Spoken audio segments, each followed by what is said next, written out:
Hello everyone, this is Abhishek Bagherwal. Welcome to Salesforce. Today I have come up with another video on generative AI.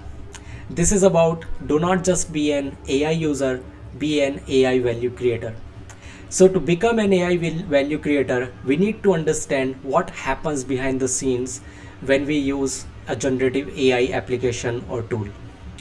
So let's move on to the first slide, that is about what is generative AI. We all know it refers to a class of artificial intelligence systems and models that are designed to generate new data or content that is similar to but not identical to existing data.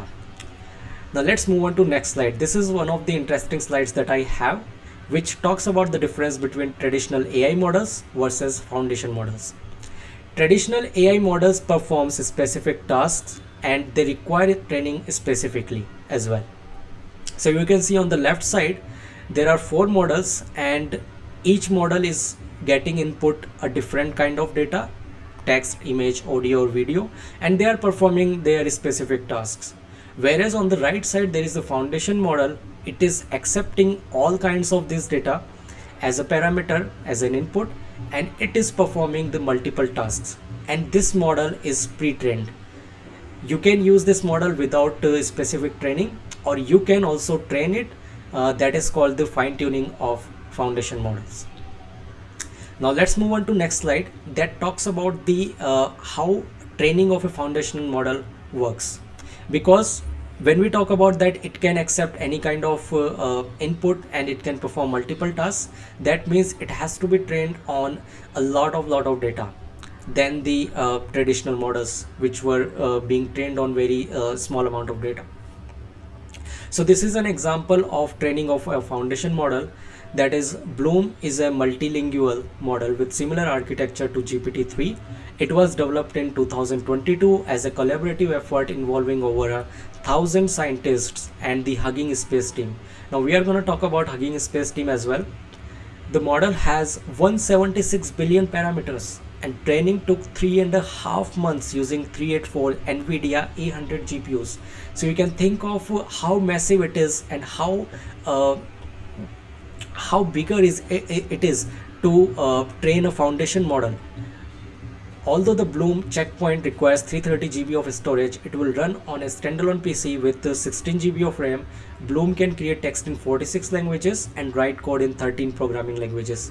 Although the outcomes are very specific and very great, but you can think about 1,000 data scientists and the and Hugging Space team also, and 176 billion parameters. You can just imagine how large GPUs are required to process these massive data points, and you can see here that it took 3.5 months for them to train this foundation model. So it is a very massive kind of work. Now let's move on to next slide. So we came through a term, that is Hugging Face. So Hugging Face is a platform that offers open source tools for you to build and deploy machine learning models. It acts as a community hub and developers can share and explore models and datasets. Membership for individuals is free, although paid subscriptions offer higher levels of access. You have public access to nearly 200,000 models and 30,000 datasets. So it's a community. Now let's move on to next slide that talks about the large language models. So it refers to a class of artificial intelligence models that are designed to process and generate human language text. One of the example is GPT-3, that is your generative pre-trained transformer. Now let's move on to next slide that talks about some of the risks which are there around generative AI. So hallucination, bias, privacy, legal and regulatory challenges, ethics. These are some of the risks which are there around generative AI. There are more. There could be more as well, but these are some of them. So I'll just explain what these risks are. First of all, hallucination.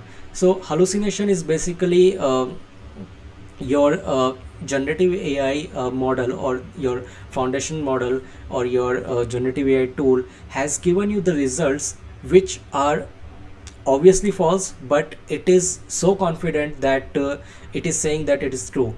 And if you do not do your own research, then you will just accept those results. So that is one of the risks that we have with the generative AI.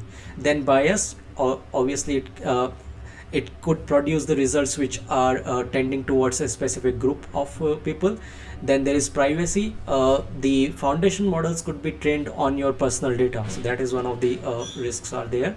Then there comes legal and regulatory challenges, which talks about the data and the accessibility to the data in around the globe.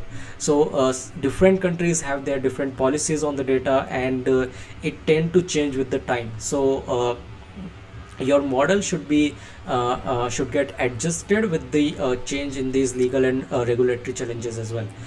So that is one of the risks. Then there comes the ethics. So it could produce some results which are not ethical or which are harmful for the end user. So these are some of the risks which are there around generative AI. Now let's move on to next slide. So if you are not a data scientist, what would you do? So as I talked earlier as well, foundation models may or may not work for each scenario, so they need to be fine-tuned to perform some specific tasks. Now, what is the meaning of fine-tuning? It is training of foundation model with the data that you have, so it can fit in your scenario to do these specific tasks. So you have the foundation model, you are just training it again with the data that you have, so it can perform the task that you want it to perform. Now let's move on to next slide. It talks about some of the generative AI tools which are currently available in the market. We all know GPT-4 and ChatGPT. Apart from that, there is AlphaCode, GitHub Copilot, Bard, Coherence Generate, Claude, Synthesia, Dolly 2, Bardeen, and StyleGain. So these are some of the other AI tools which are also available in the market.